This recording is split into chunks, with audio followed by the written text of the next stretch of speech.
আসন্ন নির্বাচনকে ঘিরে উত্তাপ বাড়ছে দেশের রাজনৈতিক অঙ্গনে। নানা প্রতিশ্রুতি ও অঙ্গীকার নিয়ে মাঠে নেমেছে রাজনৈতিক দলগুলো। এরই মধ্যে ন্যায়, ইনসাফ এবং দুর্নীতিমুক্ত সমাজ প্রতিষ্ঠায় কোনো আপোষ নয় এমন দৃঢ় অবস্থান তুলে ধরে আগামী দিনের রাজনৈতিক দিক নির্দেশনার ঘোষণা করেছেন জামায়াতের আমির ডাক্তার শফিকুর রহমান। এ নিয়ে বিস্তারিত থাকছে সাদিয়া সিদ্দিকার রিপোর্টে। কে দুকাবাজ আর কে ওয়াদা রক্ষাকারী?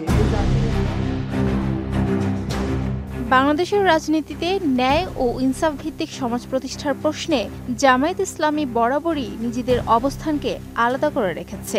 স্বাধীনতার পর থেকে বিভিন্ন সময়ে দলটির নীতি, আদর্শ ও ইসলাম ভিত্তিক রাজনীতির প্রতিশ্রুতি দিয়ে জনগণের আস্থা অর্জনের চেষ্টা করেছে। সামরিক ও গণতান্ত্রিক উভয় শাসনামলেই তারা নীতিনিষ্ঠ রাজনীতির দাবি তুলেছে, যদিও নানা সময়ে বিতর্ক ও নিষেধাজ্ঞার মুখোমুখি হয়েছে দলটি। তবুও জামায়াত বলছে তারা অতীতের ভুল থেকে শিক্ষা নিয়ে এখন নতুনভাবে দেশকে কল্যাণ রাষ্ট্রে রূপান্তরের পথে এগোতে চায়। এমনই প্রত্যয়ের বার্তা দিলেন দলটির আমির ডক্টর শফিকুর রহমান। তিনি বলেন, জামায়াত প্রতিশ্রুতির রাজনীতিতে নয়, বরং কথা ও কাজের সমন্বয়ে বিশ্বাসী দল। আমরা এমন এক বাংলাদেশ চাই যেখানে মানুষ ন্যায় বিচার পাবে, আত্মমর্যাদা নিয়ে মাথা উঁচু করে বাঁচবে।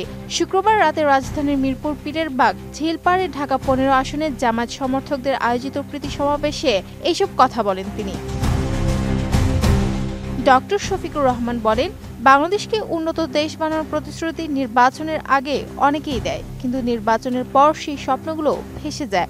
গত 54 বছরে মানুষ শুধু ধোঁকা খেয়েছে। এখন সময় এসেছে সেই ধোঁকাবাজদের প্রত্যাখ্যান করার। তিনি ভোটারদের প্রতি আহ্বান জানিয়ে বলেন, শুধু কথার মোড়কে নয়, বাস্তবতার আলোয় নেতাদের বিচার করুন। কে দুকাবাজ আর কে ওয়াদা রক্ষাকারী? এই জাতির এত পুড় খাওয়ার পরে এটাকে বুঝতে এখনো বাকি আছে। তিনি জানান, জামায়াত ক্ষমতায় গেলে ন্যায় ভিত্তিক রাষ্ট্র প্রতিষ্ঠা, দুর্নীতি দমন, শিক্ষা ও নৈতিকতার সমন্বয় ঘটিয়ে নতুন বাংলাদেশ গড়বে। তার ভাষায়, আমরা এমন এক প্রজন্ম গড়ে তুলতে চাই যারা সরকারের মুখাপেক্ষী নয়, বরং নিজেরা আত্মনির্ভর হয়ে দেশকে এগিয়ে নেবে। আমি বুঝি নির্মাণের শিল্প, সালাম স্টিল বোঝে ডিউরেবিলিটি। সালাম স্টিল, মোস্ট ডিউরেবল স্টিল।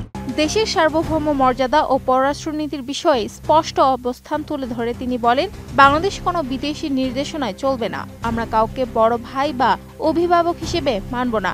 কারো সঙ্গে বৈরিতা নয়, তবে আত্মসম্মান রক্ষাই হবে আমাদের মূলনীতি। জামায়াতের আমিরের মতে, অতীতের রাজনৈতিক বিভাজন ও পারস্পরিক বিরোধের কারণে জাতি বৈশ্বিক প্রতিযোগিতায় পিছিয়ে পড়েছে। তিনি বলেন, যখন অন্যরা এগিয়ে গেছে, আমরা পেছনে পড়ে আছি।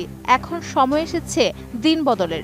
ডক্টর শফিকুর রহমান আরও জানান, জামায়াত সরকার গঠনের সুযোগ পেলে সমাজের ন্যায় বিচার, জবাবদিহিতা ও মানবিক মূল্যবোধের সংস্কৃতি প্রতিষ্ঠা করবে।